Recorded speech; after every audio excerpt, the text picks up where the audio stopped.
No, the first television, everybody had, well, everybody, I say everybody didn't have TV, but we didn't have television except when my father was very ill, just before he died, and he used to love baseball because he was a baseball player. He was a pitcher, and he was a very good pitcher.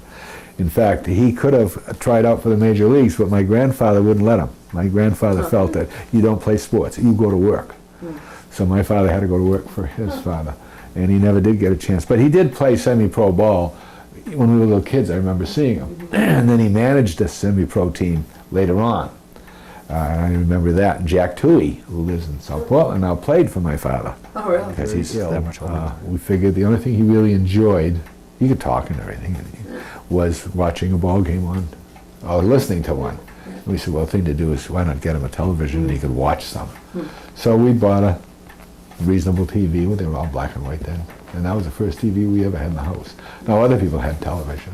Because I can remember as a kid, I used to sell magazines. I did sell magazines. Liberty magazine, I don't know if it even exists. And to get a radio.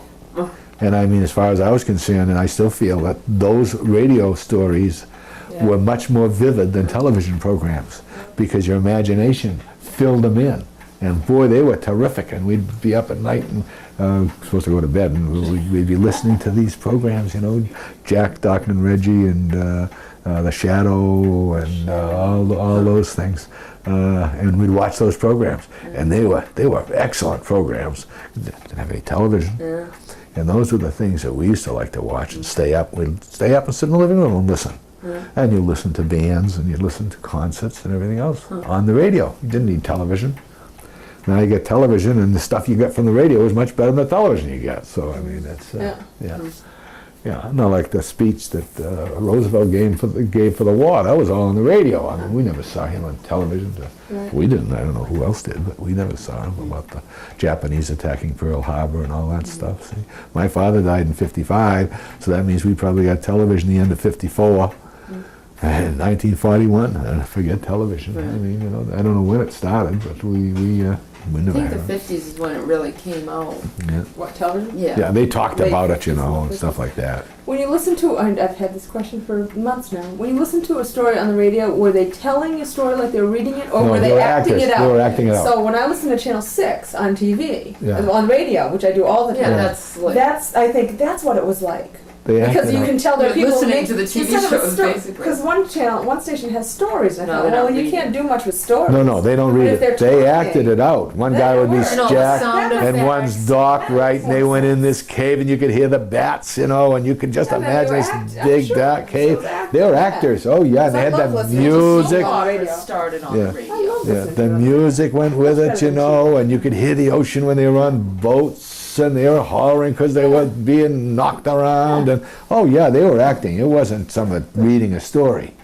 They acted that out, and it was terrific. There's some movies about that, and it shows the people at the microphone doing that. Yeah, and they'd have some problem. Going home at night because I'm listening to TV. I mean, but it's a good movie or something, and I forget I'm driving.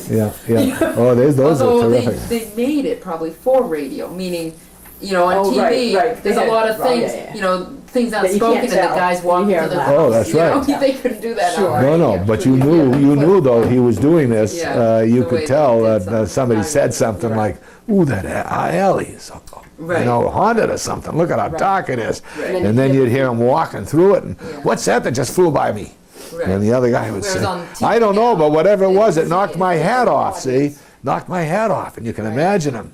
This thing isn't very wide. It's only about 6 feet wide. I hope nobody jumps out from behind those barrels down the way, you know. I mean, you could picture that just the way it was, you know.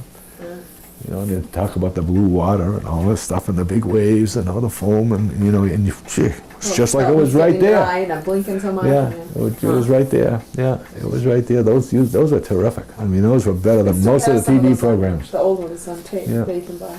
Better I agree. Better than a lot of TV programs because your imagination filled it in, and your imagination could do a lot better than what they can do on TV sets. Much better.